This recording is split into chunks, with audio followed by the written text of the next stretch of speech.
Então, aparentemente, existe esse subgênero de cinema que é o poliziotesque. São filmes de ação, crime e suspense policial italianos, lá dos anos 60 e 70. Eu nunca tinha visto nada desse subgênero, então tá aí o projeto Watchlist servindo pra apresentar novos mundos pra mim. E o que eu sorteei foi o Cães Raivosos, o filme que quase foi perdido, do grande diretor italiano Mario Bava. Mario Bava, pra quem não conhece, é um diretor que é mais associado ao terror, é considerado um dos grandes mestres do terror da Itália. Ele dirigiu alguns filmes de sucesso de terror sobrenatural do começo dos anos 60, e mais tarde na década ele praticamente inventou a estética estilizada dos filmes giallo com os 6 mulheres pro assassino. Ele começou os anos 70 lançando vários giallos ali, mas apesar de alguns desses serem considerados clássicos hoje, ele não estava alcançando o sucesso que ele queria. E daí ele foi fazer o Cães Raivosos, foi entrar nesse gênero do poliziotesque que estava ficando popular ali na época também, né? Foi tentar se reinventar. Acabou que esse não foi o último filme que o Bava dirigiu, mas foi o último filme que foi lançado dele. Isso porque a produção deu um monte de caô e acaba que o filme que foi gravado em 1974, o filme foi considerado perdido por mais de 20 anos, só foi ser lançado nos anos 90, uns bons 16 anos depois da morte do diretor. E rolou de tudo nesse negócio. O ator principal do filme seria o Ale Thierry, o Soloso do Poderoso Chefão, mas ele chegou bêbado no set no primeiro dia, foi demitido e tiveram que arranjar um substituto em cima da hora. Deu muito caô com produção e orçamento. No começo a equipe estava se recusando a trabalhar porque estava sendo paga com um cheque sem fundo pelo produtor. Chegou um ponto da situação que o Mario Bava demitiu o cinegrafista que estava contratado ali e passou a fazer a direção de fotografia ele mesmo para economizar o dinheiro da produção. O que assim, é uma parada que ele já fazia. Ele fez direção de fotografia em vários filmes que ele dirigiu também, então não era nada de novo aqui. Mas a parada é que antes do filme ficar completamente pronto, o produtor, um tal Roberto Loyola, declarou falência. E quem tinha os direitos autorais para o lançamento do filme era ele. O que resultou em toda uma burocracia que impediu o filme de ser completado e lançado na época. Ele eventualmente foi lançado de fato, mas aí também foi outra confusão do cacete, tem pelo menos umas 5 versões desse filme por aí. Acontece que nos anos 90, isso depois do Mario Bava ter morrido, a atriz principal do filme, Leia Landers, comprou os direitos de volta, fez umas reedições, mudou o final e lançou o filme com o nome Semáforo Rosso, algo tipo Sinal Vermelho. Lamberto Bava, que é filho do Mario Bava e que foi assistente de direção nesse filme, odiou essa versão e tentou pegar os direitos de volta para remontar uma versão dele. O que foi mais um processo que demorou alguns anos, e entre isso acontecer, o filme foi relançado em mais umas 3 versões diferentes. A mais notável dessas foi um relançamento em 98, com o nome que a gente conhece hoje, que é o Cani Arrabbiati, ou Cães Raivosos. Essa, pelo que eu vi, é considerada a melhor versão desse filme. E em 2001, finalmente, Lamberto Bava conseguiu lançar a versão dele, a última versão do filme, que recebeu o título em inglês de Kidnapped, que traduz para sequestrado. Eu assisti essa versão primeiro porque foi a que eu encontrei com melhor qualidade de imagem, e depois eu assisti a versão de 98 para ver o que tinha de diferente ali. Eu vou falar mais disso no final do vídeo por conta de spoilers da reviravolta final, mas já adianto que a versão de 98 é realmente melhor. Se vocês forem assistir alguma versão, assistam essa. Dá para identificar fácil no começo. A versão do Lamberto Bava começa com a tela da empresa Kino Lorber, que lançou esse filme. A versão melhor de 98 começa com os créditos com uma silhueta chorando. Então prestem atenção nisso, vocês vão saber o que vocês estão vendo. Eu na real até peguei um spoiler porque eu parei o filme na metade para descobrir qual versão que eu tava assistindo. Eu não sabia que o final das versões era completamente diferente e que isso era um dos maiores indicativos, então eu vi o que acontece no final. Isso reduziu um pouco do impacto do final do filme pra mim, porque ele termina com uma reviravolta mirabolante, mas ainda assim deu pra apreciar o filme pelo que ele faz ali, porque ele é um filme bem sacana. Então, pela primeira vez aqui no Projeto Watchlist, eu vou meter um aviso de spoiler. Quer dizer, só pra reviravolta final. Quando eu for falar dela, eu vou avisar aqui, mas até então o resto tá todo liberado, como de costume. A versão do Lamberto Bava, que eu assisti primeiro, começa direto no evento que desencadeia a trama, que é o grupo de 4 criminosos assaltando uma empresa farmacêutica e roubando 100 milhões de liras. Eu achei uma estrutura de roteiro curiosa aqui, porque geralmente filmes de assalto estabelecem primeiro os personagens e o plano deles, e aí no último ato é o assalto em si, que alguma coisa dá errado e o filme vira uma sequência de cena de ação e de perseguição. Pois bem, Cães Raivosos é como se o filme inteiro fosse o terceiro ato de um filme desses, porque ele já começa com o assalto dando mais ou menos errado e a gente vai acompanhando a fuga e as consequências disso enquanto elas vão acontecendo. Acho que por conta dessa estrutura diferente, também por causa do nome do filme, surgiu esse boato na internet de que esse foi o filme que inspirou o Tarantino a fazer o Cães de Aluguel, o que na real não faz nem muito sentido, porque a gente sabe sabe que esse filme só foi ser lançado em 1995, antes disso ele tava perdido, e o Cães de Aluguel saiu em 92, então isso nem tem como ter acontecido. Mas voltando aqui, se a gente parar pra prestar atenção, o plano do assalto desses 4 caras aqui é o pior plano do mundo. Porque assim, o filme começa com eles numa rua estreita, com o veículo de escape deles ali, esperando passar o carro cheio de dinheiro da empresa. Depois que o carro da empresa passa, eles seguem o carro até a entrada do prédio, onde eles só saem atirando pra cima e ameaçando todo mundo, num lugar com vários seguranças e testemunhas ali pra chamar a polícia. Eu só fiquei pensando, porra, se eles já estavam numa rua estreita e eles já sabiam que o carro ia passar, não era só dar uma fechada no carro ali e roubar a grana sem ter segurança, nem confusão, nem nada acontecendo? Mas enfim, eu não sou um ladrão profissional, né? Eu só jogo Payday 2. Quem são os ladrões profissionais aqui é esse quarteto, que tá mais ou menos disfarçado aqui usando uns óculos escuros e aqueles óculos de piada que tem um nariz com um bigode. E no meio da confusão, o carro deles é baleado pelos seguranças. Nisso, o motorista profissional do grupo morre e o carro é danificado. Eles tentam fugir da polícia pelas ruas, mas a gasolina tá vazando e eles têm que trocar de carro. O que rola é que primeiro eles pegam uma mulher de refém em um estacionamento no shopping e roubam o carro dela. Mas como a polícia viu isso e já tem a descrição desse carro roubado, então eles são obrigados a trocar de carro mais uma vez. E nisso a gente chega na trama principal, que são esses 3 ladrões sequestrando o carro de um pai de família. Esse pai de família é o Ricardo, e o drama de Ricardo aqui é que o filho dele tá muito doente, tá lá pálido e desfalecido no banco de trás, e ele tem que levar o menino pro hospital. Só que agora ninguém vai pra hospital nenhum, porque os 3 ladrões pegam o Ricardo de refém e obrigam ele a dirigir pra fora da cidade. E o filme todo é acompanhando essa viagem. A gente tá sempre no carro, sempre na estrada, com esse grupo peculiar de personagens ali. Os 3 ladrões, a mulher refém, o pai preocupado e o filho doente. A gente não tem muito tempo pra conhecer os personagens no começo, porque o filme já começa ali direto na ação, mas a gente vai reconhecendo o papel de cada um aqui aos poucos. E na real não tem muito o que conhecer da personalidade deles aqui, porque não é um filme que vai se aprofundar muito na história de vida deles. Os 3 ladrões, inclusive, são praticamente caricaturas, dá pra chamar eles só de o líder, o psicopata e o tarado.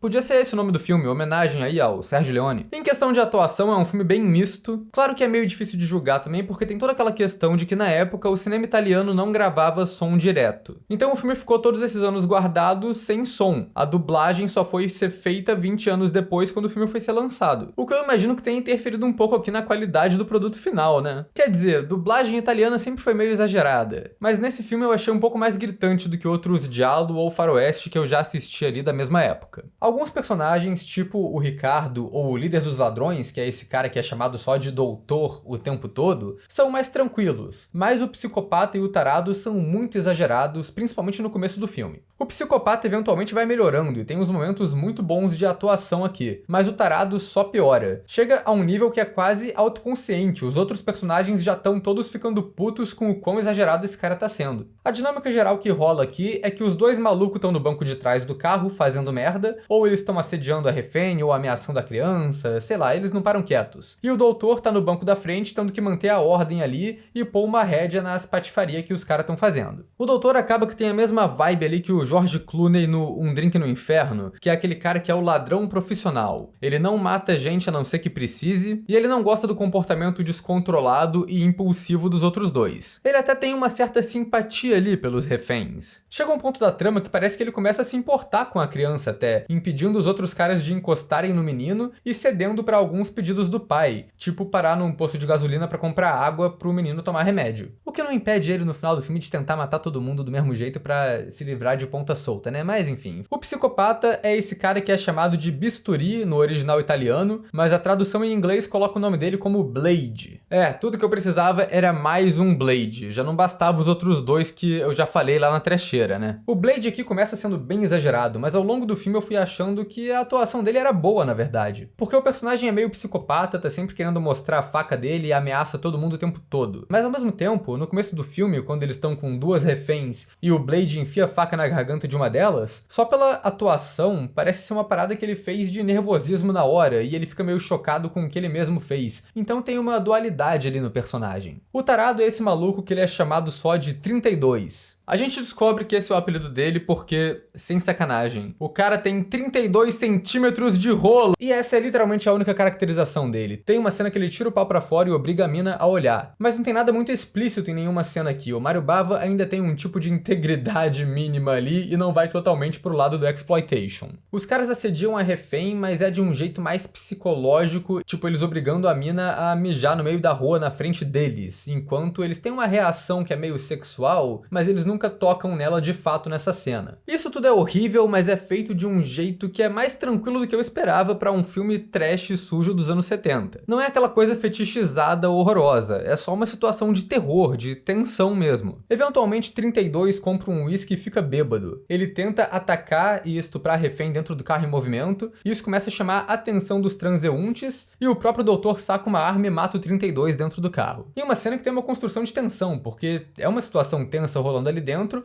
mas o doutor tem que esperar até eles entrarem em um túnel na estrada pra não matar o maluco na luz do dia pra ninguém ver. Então vai criando esse suspense ali até eles chegarem nessa sombra. E aí o filme me surpreendeu, porque eu achei que a reação do Blade com a morte do amigo fosse ser ficar pistola, que ia tentar atacar o doutor ou alguma coisa assim. Porque até então essa foi a reação dele pra tudo no filme, fica puto e puxa faca. Mas ao invés disso, ele só fica chocado e sem reação. Ele entende por que o doutor teve que matar o amigo dele, e quando ele percebe que isso na real aumenta o quanto ele vai receber do dinheiro do assalto, o maluco meio que surta. E eu achei uma atuação boa aqui, porque ele não sabe se ele fica triste, feliz ou puto com a morte do amigo. Depois eles descobrem que o cara não morreu. Ele tá meio moribundo, paralisado ali, e o Blade tem que desovar o cara e terminar de matar ele. E aí a fachada de psicopata quebra no resto do filme todo, que ele fica passando mal e faz até uns atos de bondade. Ele invade uma vinícola pra pegar umas uvas ali, aí o velho dono do lugar vem acusar ele de ser ladrão, e ao invés de só passar a faca no velho, que é o que ele tava fazendo antes, ele pede desculpa, paga muito mais do que devia pelas uvas e vai embora na paz. Eu achei um desenvolvimento de personagem bem surpreendente e peculiar pro cara que era essencialmente o assassino doido do grupo. Os dois reféns aqui têm papéis contrastantes na trama. A Maria, interpretada pela Leia Landers, tá surtando o tempo todo. Ela tenta fugir, ela tenta implorar, ela chora, tudo mais. O Ricardo, que é o motorista, é o cara que tenta manter a calma. Ele tenta negociar e até impõe uma ordem ali em cima dos ladrões. Ainda assim, ele tá tenso o filme todo com a situação do filho doente, mas ele só pistola mesmo quando alguém tenta ameaçar o filho dele de alguma maneira. E o roteiro é isso, são esses personagens na estrada, passando por várias situações de tensão diferentes, situações que eles são quase descobertos e que quase dá alguma merda. E por mais que essas situações são diferentes ali, eu acho que o diálogo fica um pouco repetitivo. Principalmente no começo, né? Porque os personagens não têm tanto drama pra resolver ali entre eles. Então tem umas 3 cenas iguais ali dos ladrões repetindo as mesmas ameaças. Tem algumas cenas iguais do pai falando do filho doente dele, pedindo pra ser deixado em qualquer lugar ali, a galera ficar com o carro. E essa interação não vai mudando muito. O que acontece é que ela vai ficando mais intensa, mas em questão de conteúdo é sempre a mesma coisa. O que salva tudo aqui é a direção foda do Mario Bava. Ao contrário dos outros filmes dele que tem visuais super estilizados e invenção de moda na fotografia, esse aqui pega um visual bem cru e naturalista ali, bem exploitation sujo dos anos 70, mas o trabalho de câmera é impressionante, como em vários filmes do Bava. A maior parte do filme é dentro desse carro, mas ele tá dedicado a não deixar a direção ficar estática e chata. Então tem muitos planos diferentes, de ângulos diferentes, tem muito plano longo com a câmera se movendo dentro do carro pra pegar uns diálogos e ações ali entre os personagens, e tudo isso num carro que parece que estava realmente em movimento enquanto eles gravavam. Então por boa parte desse filme eu só ficava pensando, onde que o Mario Bava tá pendurado com a câmera aqui para conseguir fazer esse plano? Tem muito suspense aqui que é construído de um jeito meio Hitchcock, que é só porque os personagens estão com uma pressa de ir embora, mas a situação tá demorando mais do que o normal ali pra acontecer. Por exemplo, logo no começo os personagens têm que passar por um pedágio na estrada. Eles fazem um truque lá pra meter um retorno ilegal, e na hora de passar pelo mesmo pedágio de novo, eles não têm o bilhete que precisa para atravessar ali. Eles só querem ir embora rápido, e o doutor já ofereceu que vai pagar a taxa que precisa pro pedágio. Mas o atendente fica muito tempo se desculpando e falando que eles vão ter que pagar. Isso vai construindo uma tensão ali, porque já foi estabelecido que o psicopata e o tarado não tem lá muita paciência. Então tu imagina que nessas situações eles podem só estourar e matar o atendente ou fazer alguma merda que vai dar algum ruim. Mas nesse caso não, eles só saem do pedágio e no mesmo plano geral que a gente vê o carro deles indo embora, a gente vê um carro da polícia chegando ali onde eles estavam, mostrando ali que foi por muito pouco que eles escaparam. E o filme é uma sequência de situações tensas assim. Tem um engarrafamento que o Ricardo bate sem querer ou não no carro da frente, e o cara desse carro é mó barraqueiro e tá querendo arranjar treta, e aí o Ricardo e o doutor têm que resolver dando dinheiro pro cara. Por muito pouco o Blade não sai ali e enfia uma faca no maluco, e que só ia piorar a situação, né, porque eles estão no meio de mó galera no engarrafamento, mas os caras são meio impulsivos mesmo. Tem toda uma cena que eles entram num posto de gasolina pra comprar uma parada, e uma mulher reconhece o Ricardo e fica lá batendo um papo com ele. Aí o 32 chega e começa a dar em cima dela, você acha que ela vai entrar em perigo também, mas passam alguns minutos e eles só vão embora. E nessa cena toda tem um transeunte de bigode que tem muito foco na direção, ele parece perceber que tem algo errado, ele segue os personagens quando eles vão no banheiro, mas a cena acaba e ele não faz nada, não foi relevante, não sei qual era dele. Mas apesar de todos esses momentos falsos, também tem cenas que acontece alguma merda de fato. A mais bizarra dessas é a cena que a Maria para pra mijar na estrada. Só que tem um momento de distração, quando passa um caminhão e todo mundo fica meio apreensivo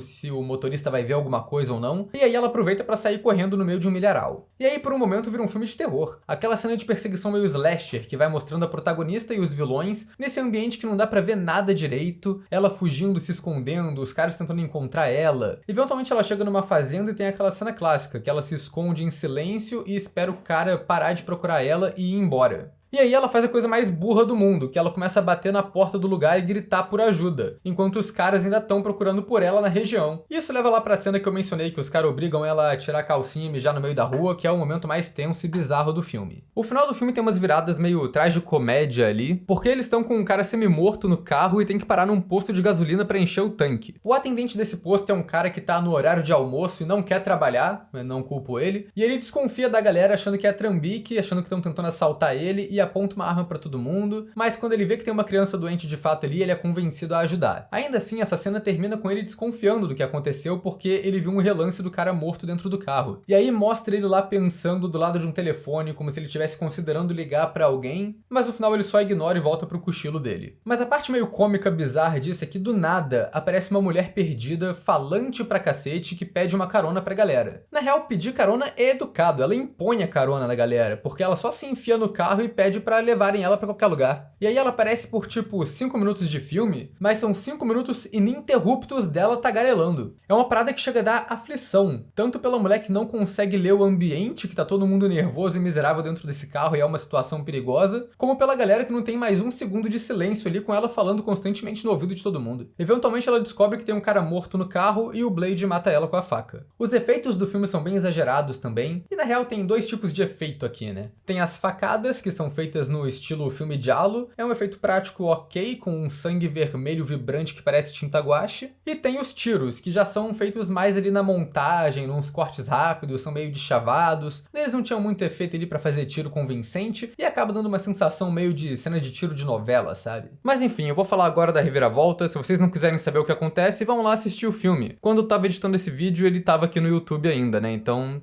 tá aí. Mas pra falar da reviravolta, tem que falar de um elemento que estava sendo estabelecido esse tempo todo aqui no filme, que é o filho do Ricardo. Ele tá o filme todo enrolado num cobertor, e é estabelecido algumas vezes na trama que tá um calor do cão. O doutor se compadece da criança e fala pra tirar o cobertor dela, mas o Ricardo recusa, fala que o médico disse que o menino tá doente, é pra ele ficar enrolado naquele troço o tempo todo. No final do filme, eles finalmente chegam no esconderijo no meio do campo lá dos ladrões, e aí não tem mais escapatória. O doutor deixa implícito que vai matar todo mundo pra não ter ponta solta, e quando o Ricardo vai pegar a criança no carro, ele abre o cobertor e pega uma pistola. Nisso acontece um final bem filme do Tarantino, que rola um tiroteio bem rápido ali, acaba sobrando só Ricardo com o filho dele ali. Pois bem, a gente descobre então na última cena do filme que Ricardo também era um criminoso. Ele na real estava sequestrando a criança o tempo todo, e ela não estava doente, ela estava dopada para ele conseguir sequestrar ela sem resistência. E isso é muito mirabolante, porque se você reassistir o filme, você vai perceber que teve várias dicas disso desde o começo. Ele tá nervoso com o menino do banco de trás, com os dois malucos, e pede pro menino ir pro banco da frente. O que faz mais sentido ainda quando tu pensa que ele tava com medo de encontrarem a arma escondida dele ali. Ele quase sempre se refere à criança como Il Bambino, que seria só o menino. Ele nunca fala o nome dele, então realmente fica uma coisa meio impessoal ali. Até os outros personagens comentam de vez em quando que ele não parece muito preocupado com o filho dele. Quando eles param no posto de gasolina, ele tenta tirar o menino do carro com a desculpa de que ia dar água pra ele, mas fica implícito, sabendo da reviravolta, que ele só tava tentando tentando pegar a arma, e o jeito que ele se porta no geral é uma calmaria ali, que ele sabe lidar com a situação, porque ele é criminoso também, ele sabe como funciona esses caras. Essa revelação é uma das maiores diferenças entre as versões, e eu vou falar dessas diferenças aqui agora, da versão de 98 e da de 2001, que foi lançada pelo Lamberto Bava. O Lamberto Bava diz que a versão dele se aproxima mais do que o Mário Bava iria querer, mas eu achei a versão dele realmente pior, assim. A de 98 é melhor construída. Tem uma introdução enigmática com a silhueta de uma mulher chorando, que fica fora de contexto o filme todo, até a gente perceber no final que é pra ser a mãe da criança. E o Ricardo é apresentado mais cedo nessa versão também. A primeira coisa que a gente vê no filme, inclusive, é ele dirigindo apressado, olhando pro relógio, e daí corta pro doutor olhando pro relógio e se preparando pro assalto. Um corte legal ali que foi perdido na versão do Lamberto. A versão de 98, inclusive, intercala bastante cena do Ricardo no carro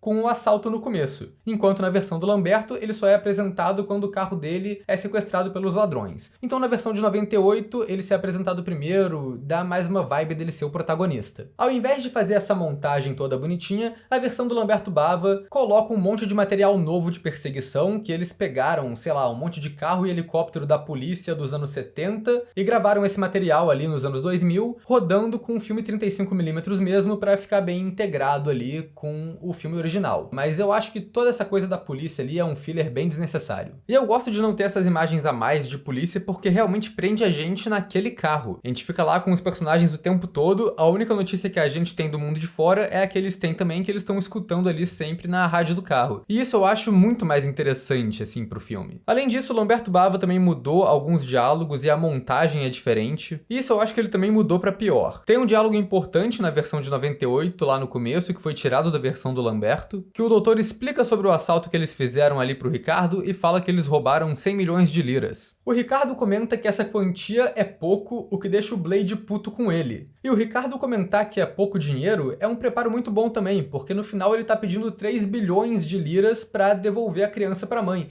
que é uma quantia muito maior do que a galera roubou. Tudo isso deixa a dinâmica deles bem diferente, porque você revê o filme pensando que o Ricardo é um sequestrador, é um criminoso profissional ali, que tá puto com essa galera fazendo um monte de merda amadora no carro dele. E o som do filme de 98 também é bem melhor no geral. A trilha sonora é diferente, ela é reutilizada um pouco de alguns outros filmes do Bava, o que é engraçado, porque ela reutiliza um trecho do Banho de Sangue, que eu falei na trecheira, que por si só já é meio que um plágio ali da música de rock progressivo Inagada da Vida do Iron Butterfly. E tem alguns momentos que a trilha cai pra uns surtos de jazz e rock progressivo improvisado ali, que parece uma trilha sonora de filme de que eu acho que é muito mais interessante também para a estética do filme. A versão do Lamberto substitui tudo isso por uma trilha sonora de suspense genérica que não é muito memorável. Mas para mim o mais bizarro de tudo que ele faz é quando tem a mulher tagarela ali. Na versão de 98 eles ligam o rádio para ver se ela para de falar e ela começa a cantar junto com a música que tá rolando, né? It's a long way to Tipperary,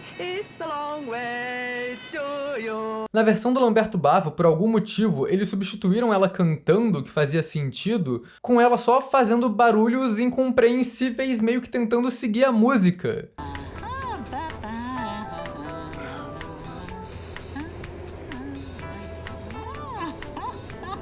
E sei lá, cara, ela já era uma personagem esquisita, mas isso só deixa ela, tipo, estúpida, sabe? É muito bizarro. Mas a maior diferença mais interessante aqui é o final. Os dois filmes acabam com o Ricardo ligando pra mãe e pedindo resgate pra devolver o filho. O de 98, a gente só vê o lado dele da conversa. O do Lamberto Bava, ao invés disso, prepara uma subtrama. Desde o começo do filme tem essa mulher que tá ligando pro comissário da polícia pedindo informação de alguém que tá desaparecido. Tu imagina que ela seja amiga ou familiar da mulher que tá de refém, né? O filme todo. Mas no final tu descobre que é por causa da criança. E isso, na verdade, é até bem feito. Eu achei que foi uma boa virada e foi bem preparada, mas ainda assim eu achei a versão de 98 como um todo bem mais engajante e menos estúpida. Mas enfim, esse foi o clássico perdido do Mário Bava. Sem a reviravolta, ele é um filme de thriller e crime que é bem intenso, mas com a reviravolta no final, o filme muda completamente de contexto e fica muito mais interessante. Então seguimos numa sequência de acertos aqui, mais ou menos, no projeto Watchlist. E é isso, galera, vamos pro sorteio do próximo filme aqui no projeto Watchlist, vamos torcer pra sair alguma coisa que a galera conheça dessa vez, não é?